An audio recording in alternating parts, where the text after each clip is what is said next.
This is a quick one that's eventually going to be part of the society and sociology and politics section.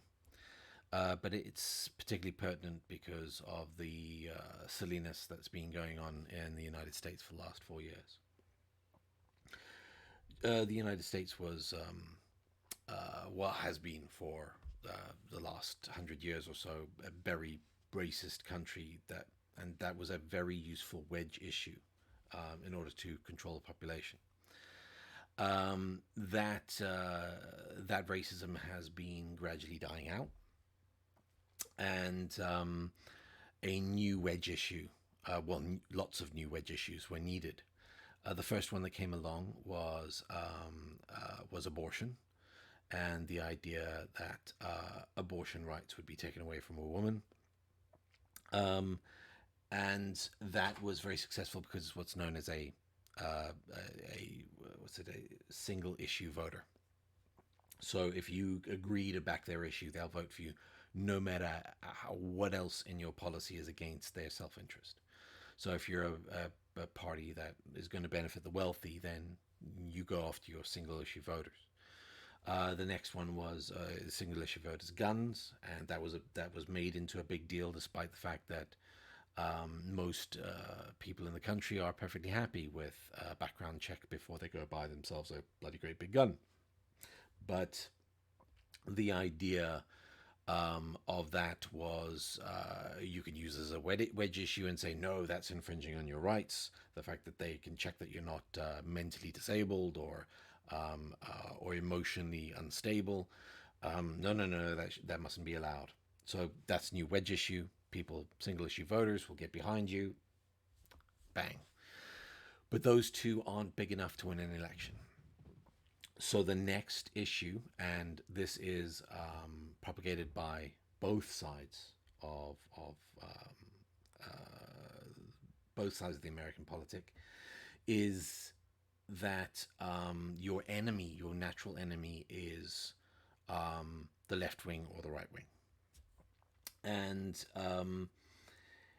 there have been recent polls that show that all it's very similar to the old polls about how would somebody feel if they brought home someone of a different race. If you go back to the 60s and somebody's wife, sorry, somebody's daughter or son came home with somebody of a different race, people weren't happy.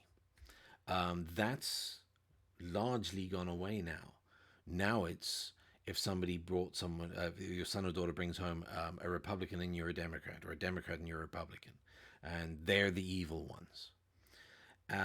This is propagated by U.S. media, which is a fucking shit show, and deserves to be called fake news. Fucking all of it.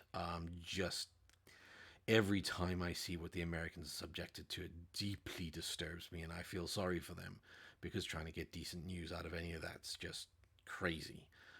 To have somebody like Trump come along and say fake news, and then for them to try and stand up and pretend that they're good news, that they're useful news, it's just disturbing to watch. Because whereas they're not fake in the terms that Donald Trump says, they certainly aren't.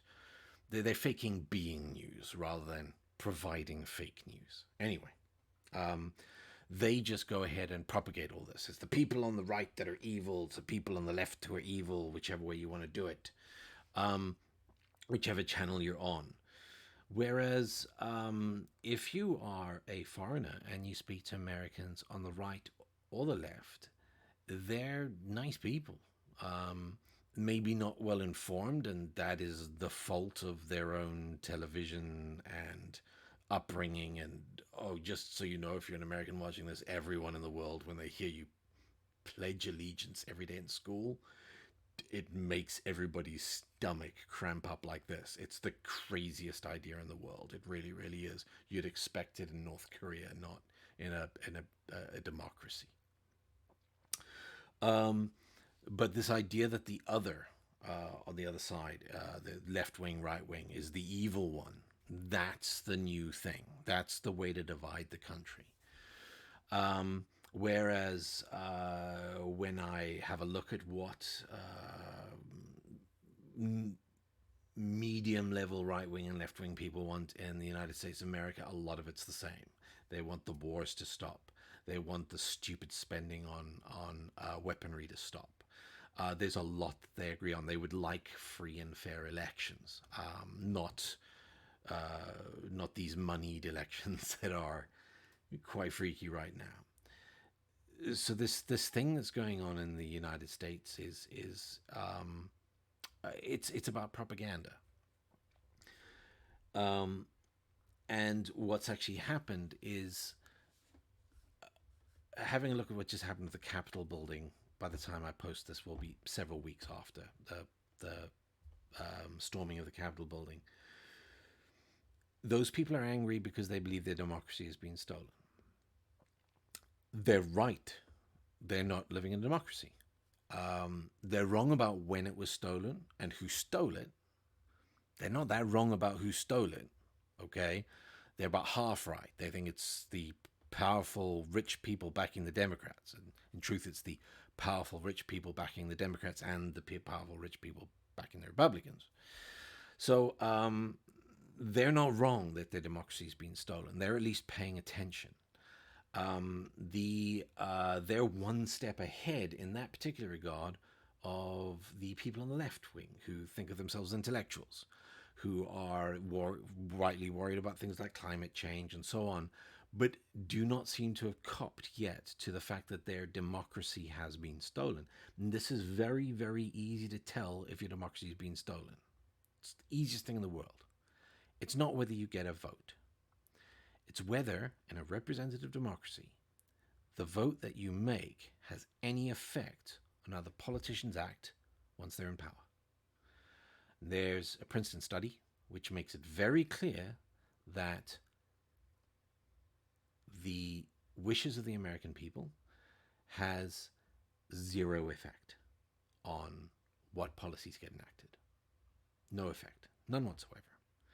And the fact that there's a campaign with famous people involved to get the word out, and that this is not daily being covered on every single news channel in the United States, from Fox to MSNBC to CNN to all the craziness.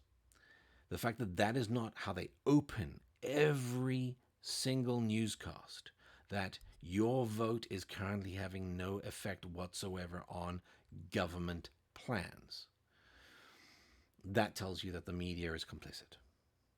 Absolutely complicit. When this gets posted out, the link to the campaign, which will give you the information and tell you what they're trying to do to get democracy back in the United States of America, it'll be in the description below. This will become part of a bigger video and eventually will get taken down.